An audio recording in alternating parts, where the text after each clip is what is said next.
Okay, so I basically have two plates here that are very deeply bitten.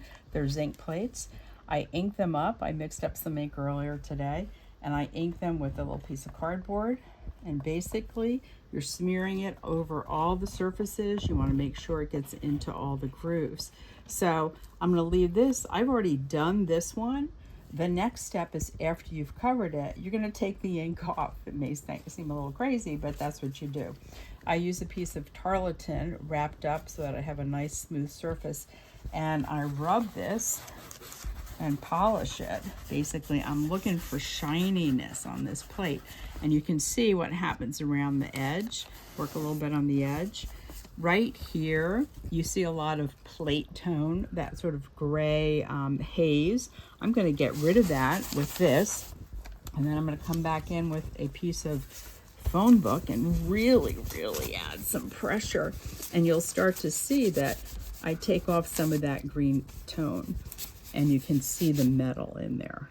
All right, so I'm just going to do this for another moment, and then I'm going to take this cleaned plate over to the table where I'm going to roll color on top. This is called simultaneous printing. It's a viscosity method. So this is oil-based etching ink and Intaglio ink that's in the grooves. I'm going to get my gloves off so I have some clean area here. I'm going to take this plate that now I could print it. It's a one-tonal plate. It's got a lot of texture here and some deep bites there. You can see I've already been working here. I'm going to take white, refreshing what's on my roller. And this white is very viscous. It's had a lot of oil added to it, so it just kind of drips right off there. So it's really loose. And the whole idea is the ink starts loose, the yellow is a little tighter, and the red, which is the ultimately we're gonna put on it, is the tightest. Okay, so here we go. I can go in both directions. I'm finding this plate has a little issues if I go the other direction, so here I go. Down, not a lot of pressure, just letting it ride along. It picks up some of that ink, but you can see the white there. I'm going to clean this off. And yes, it's a little noisy, just trying to get off some of that. I have a small surface area. I'd probably be doing more of this in a bigger studio. Okay, I'm going to turn it over.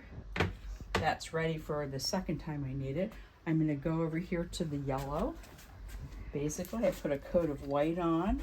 This yellow is not as slurpy. It's right there. I mixed it up. It has a little bit of, I think, red added to it. And again, I'm just going to let it kind of slide over this, not pushing very hard. The yellow just goes over it, and you may not even be able to see it, but there's yellow there. All right, I'm going to clean off my yellow. This is just so I'm ready for the next time I want to print. Put it back there. Every time you do this, you do get a little bit of contamination with your colors. So when you do this, you don't get two pieces that are the same. You don't have an addition of multiples. Each one of these is going to be a singular print. The way you do this, I'm putting another white coat on top of this, not pressing very hard, just letting it roll over. All right. This helps to keep the high polished areas clean. And now I'm going to come back with my red. And this particular roller, the roller itself is, let me get that right, is softer. So I started with a harder roller with the white and Slurpee ink, less Slurpee ink, medium-sized roller with yellow. I hit the red, and this is a really soft roller. Okay, and the ink is a little tackier, no oil added. Okay, here we go. And this time I add some pressure. Put it down and really add it in. And sometimes I'll go back over it twice, but now I'm not going to. I also, you can see what happens to the roller. You know, sometimes that's actually an interesting thing to print. But right now I'm going to clean it and take my plate to the press. Okay, here goes the plate. All right, you see what it looks like. It had the first ink pushed into the grooves, white, yellow, white, and red. Let's see what it looks like on the press. Okay, this is my registration sheet. The blue lines mark where the plate's going to go, and I'm going to put a piece of wet paper on top of that. The paper has been soaking in the sink, and I pulled it out, let it drip a little bit, and used the blotters over here to dry it just somewhat. I checked to see the front of the paper. Yep, the back of the paper has what looks like almost like a window screen. So you start to learn what your papers are. It's just the way it was made. You want the fluffy side. I'm going to drop this on. Don't want to smear anything.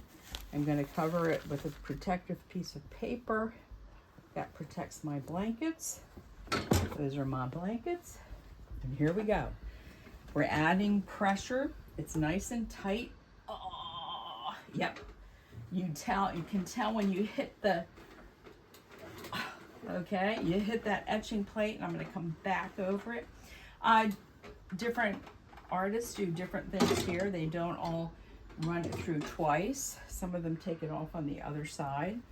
Sometimes it depends on your space, and you end up running it through forwards and back. Okay, this is going to be the magical part. Let's see what it looks like. And there's the print. Sometimes the colors mix differently. Some of the older prints I did have way more red down here, and it's really just a matter of time and how my inks are changing during the day. So I'll be able to show you things that I did first, and I'll show you a sequence of what turned out at the end. Thanks for watching. Take care.